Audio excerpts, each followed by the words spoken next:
जब भी कोई नया पार्टनर आता है तो इसी तरह से entry incoming partners current account में डालना पड़ेगा, क्योंकि वो उतना पार्ट लेकर नहीं आए। वो तो जब हम 1,50,000 का 1/3 ऑफ शेयर निकालेंगे, सेक्रीफाइसिंग पार्टनर्स, उनमें क्या करते हैं, हम डिस्ट्रीब्यूट कर देते हैं। Hello everyone, welcome to study netting. मैं हूं पूजा मेहता और यहाँ पर हम क्लास 12 की अकाउंट्स पढ़ रहे हैं, जिसमें हम एडमिशन ऑफ पार्टनर को समझ रहे हैं। एडमिशन ऑफ पार्टनर में जब भी कोई नया पार्टनर एंटर होता है तो कुछ एडजस्टमेंट करने होते हैं। पहला adjustment change in profit sharing ratio को मैं आपको डिटेल में समझा चुकी हूँ। यहाँ पर आज मैं second adjustment valuation and accounting of goodwill को समझा रही हूँ। उसमें भी कुछ अकाउंटिंग की जाती है कब, जब नया पार्टनर एंटर होता है। इसके प्रीवियस वीडियो में मैं आपको कितनी तरह की 4 तरह की अकाउंटिंग्स बता चुकी हूं। कौन कौन सी? सबसे पहले कि जब जो गुडविल है पेड की जाती है प्राइवेटली। सेकंड, जब गुडविल कैश में या बैंक के थ्रू पेड की जाती है। थर्ड, जब गुडविल पे की जाती है और पार्टनर्स द्वारा निकाल ली जाती है। फोर्थ, जब गुडविल काइंड के साथ पे की जाती है, मतलब कुछ एसेट्स भी पे लेके आता है नया पार्टनर। तो ये 4 पार्ट मैं आपको डिटेल में समझा चुकी हूँ। आज जो लास्ट के इसके 2 अकाउंटिंग्स है उन्हें मैं बताने वाली हूँ। जैसे कोई नया पार्टनर आता है, वो सिर्फ जो गुडविल की वैल्यू है उसमें से कुछ पार्ट लेकर आता है, पूरी गुडविल नहीं लाता है। और लास्ट क्या है, जैसे कोई पार्टनर आता है वो बिल्कुल गुडविल नहीं लाता, मतलब खाली हाथ आ जाता है। तो कौन कौन से इसके पार्ट बचे हैं हमारे? When a part of goodwill is brought, when a part of goodwill is brought, and ये कौन सा पार्ट है बच्चों? 5th। और 6th वाला कौन सा बचा है हमारा? When new partner does not bring the goodwill। ठीक है, मतलब नया पार्टनर गुडविल लेकर ही नहीं आ रहा है, तब ऐसी स्थिति में हम कैसे जनरल एंट्रीज करेंगे? तो भैया सबसे पहले तो मैं पहली वाली बता देती हूँ, when a part of goodwill is brought. इसको हम इसके बाद समझेंगे। तो जब नया पार्टनर आता है और वो सिर्फ थोड़ा सा पार्ट लेकर आता है गुडविल का, तो हम सबसे पहले क्या एंट्री करते हैं? सबसे पहले हम एंट्री करते हैं कि उसने कितना गुडविल का प्रीमियम लेकर आया, पहले हम उसकी एंट्री करेंगे। तो जितनी भी गुडविल आती है और कैपिटल आती है उसकी एंट्री तो वैसे ही होती है जैसे कि पहले हमने देखी है। तो बैंक में उसका पैसा आता है तो बैंक अकाउंट डेबिट या कैश में भी आ सकता है। To incoming partner capital account, जो कैपिटल लेकर आया है उसकी entry. And 2 premium of goodwill, जितना लेकर आया है, पार्ट ला रहा है ना, जितना लेकर आया है उसकी एंट्री। ठीक है ना, ये एंट्री जो पहले वाली अकाउंटिंग्स करी है हमने, वैल्यूएशन एंड अकाउंटिंग ऑफ गुडविल्स की, उसमें हमेशा होती है। जब भी कोई नया पार्टनर आता है तो इसी तरह से एंट्री होती है कि बैंक या कैश अकाउंट को हम डेबिट कर देते हैं और जो पार्टनर कैपिटल लेकर आया है उसे क्रेडिट कर देते हैं और जो गुडविल लेकर आया है उसे भी क्रेडिट कर देते हैं। तो यहाँ पर यह एंट्री होगी सिर्फ उसके पार्ट की, जो पार्ट लेकर आया है गुडविल के। अब जो पार्ट लेकर नहीं आया है उसे भी तो हमें मेंशन करना पड़ेगा ना। तो उसके लिए हम क्या एंट्री करेंगे? प्रीमियम ऑफ गुडविल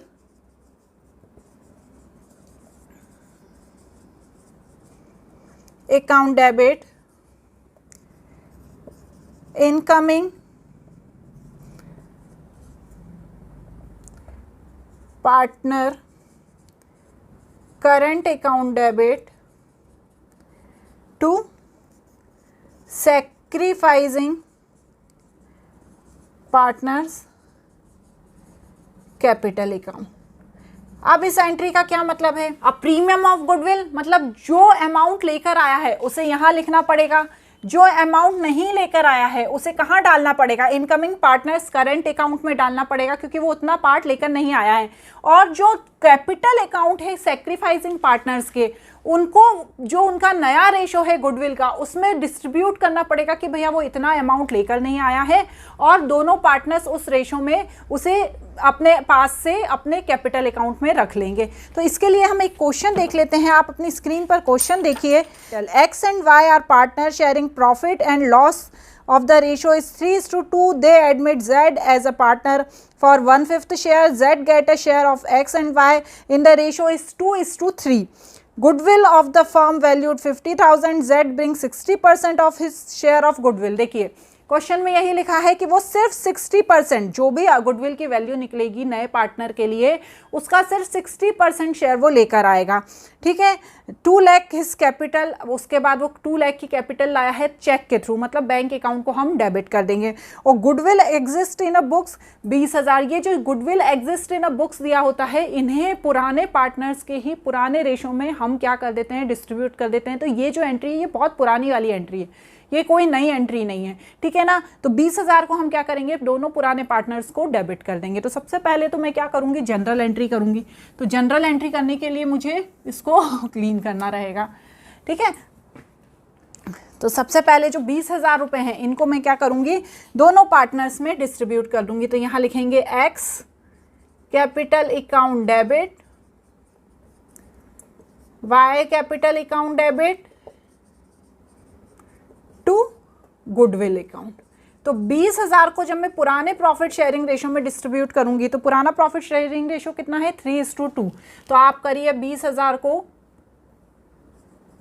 3:2 में करूंगी तो यहाँ 12,000 और यहाँ 8,000, ठीक है मैडम। अब क्या करेंगे, जो पार्ट लाया है वो गुडविल का और जो कैपिटल लाया है उसकी एंट्री कर देंगे। तो पहले तो मैं बैंक अकाउंट डेबिट लिख दूंगी। तो bank account debit to Z capital account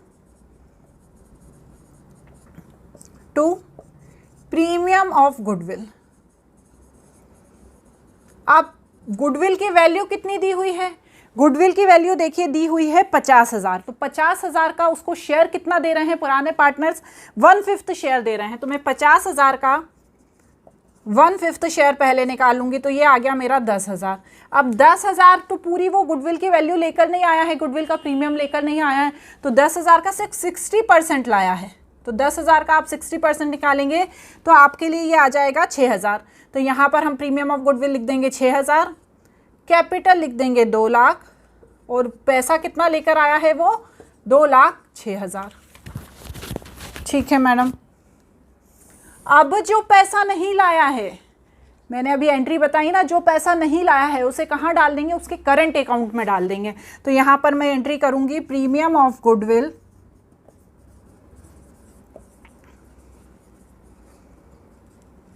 account debit, कितना 6,000। नहीं कितना लाया है Z current account, current account में बताना पड़ेगा बच्चों, ठीक है ना। ये चीज़ हमको ध्यान रखना है, हमेशा जो वो पार्ट नहीं लेके आया है उसे जो नए पार्टनर है उसके करंट अकाउंट में शो करना पड़ेगा। तो यहाँ 10,000 में से 6,000 तो लाया था, माइनस कर 4,000 वो नहीं लेकर आया है तो उसे डेबिट कर देंगे। और इस अमाउंट को किस रेशो में, ये दिया है ना 2:3, X Z get his share X and Y in the ratio is 2:3, ठीक है। तो यहाँ पर मैं क्या करूँगी, दोनों पार्टनर्स में गुडविल की वैल्यू को डिस्ट्रीब्यूट कर दूंगी, एक्स एंड वाई कैपिटल। तो कितना हो गया, डिस्ट्रीब्यूट करिए 10,000 का 2:3 में। तो यहाँ पर आ गया 4,000 और यहाँ पर आ गया 6,000। इस तरह से सिंपल सी एंट्री होगी। यहाँ पर नया पार्टनर जो आया वो गुडविल पूरी नहीं लेके आया, उसका सिर्फ थोड़ा सा पार्ट लेकर आया है, तो उसकी इस तरह से जनरल एंट्री होगी। अब नेक्स्ट क्या बताया था, when new partner does not bring his share of goodwill, मतलब शेयर ही नहीं लाता है तो जो भी गुडविल की वैल्यू निकलती है उन्हें क्या करते हैं, जो हमारे पार्टनर्स हैं सेक्रीफाइसिंग पार्टनर्स, उनमें क्या करते हैं, हम डिस्ट्रीब्यूट कर देते हैं। कैसे करते हैं, एंट्री सिंपल सी वही होती है कि क्या करते हैं, जो पार्टनर है उसका करंट अकाउंट लिखते हैं, जैसे new partners current account debit जो भी गुडविल की वैल्यू है और उसे जो भी सेक्रीफाइसिंग पार्टनर का रेशो है उसमें डिस्ट्रीब्यूट कर देते हैं कैपिटल अकाउंट। ये सिंपल सी एक एंट्री पास होती है। वो एंट्री तो पास होगी जब नया पार्टनर आ रहा है, उसकी जो कैपिटल यदि ला रहा है तो उसकी एंट्री तो पास होगी, लेकिन यदि वो गुडविल नहीं ला रहा है तो उसकी एंट्री हम पास नहीं करेंगे। तो अब इसके लिए भी आप एक क्वेश्चन देख लीजिए। क्या होता है ना, क्वेश्चन के साथ समझाओ तो बच्चों को समझना इजी रहता है, इसलिए यहाँ पर दिया है A and B who share profit in the ratio is 3:2 had capital as 2 lakh and 1,50,000 they admit C into the firm is 1 April 2022 the following term 1/3 share of future profit. कौन सा शेयर है? 1/3 शेयर है। अब सी क्या करा है? 2 लाख की capital लाया है और गुडविल तो लाया ही नहीं है, और गुडविल की जो फर्म की वैल्यू है वो है 1,50,000। ठीक है, तो सबसे पहले तो हम क्या करेंगे, जो कैपिटल लाया है वो उसकी एंट्री कर देंगे। तो bank account debit to C's capital account. कितनी है? 2 लाख। 2 लाख की कैपिटल लेकर आया है तो कैपिटल के लाने की तो एंट्री होगी ना। जो वो पैसा नहीं लाया है गुडविल का, अब देखिए गुडविल का 1,50,000 गुडविल की वैल्यू है और 1/3 ऑफ शेयर दे रहे हैं वो। तो जब हम 1,50,000 का 1/3 ऑफ शेयर निकालेंगे तो कितना आ जाएगा? 50,000 आ जाएगा। तो बस उसे हम क्या कर देंगे, दोनों पार्टनर्स, सेक्रीफाइसिंग पार्टनर्स में डिवाइड कर देंगे। तो C's current account debit to A's capital account to B's capital account. बस 50,000 को, 50,000 तो आपको आ गया ना बच्चों समझ में। 1,50,000 का 1/3 शेयर, और इसे किस रेशो में हम डिवाइड कर देंगे? 3:2 के रेशो में। तो जब हम करेंगे तो यहाँ पर आएगा 30,000 और 20,000। इस तरह से सिंपल सी ये हमारी अकाउंटिंग ऑफ गुडविल हो गई। मतलब जब कोई नया पार्टनर किसी फर्म में एंटर होता है तो उस समय गुडविल का वैल्यूएशन किन किन तरीकों से किया जा सकता है वो सब यहाँ पर बताया है। एक चीज़ और बच गई है इसमें, जिसे हम हमारे नेक्स्ट वीडियो में पढ़ेंगे। वो क्या है? वो है हिडन गुडविल। तो हिडन गुडविल का कैलकुलेशन कैसे करते हैं उसे हम हमारे अगले वीडियो में पढ़ेंगे। उसके बाद ये गुडविल का वैल्यूएशन पूरी तरह से एंड हो जाएगा। तो आज के लिए इतना ही। Thank you.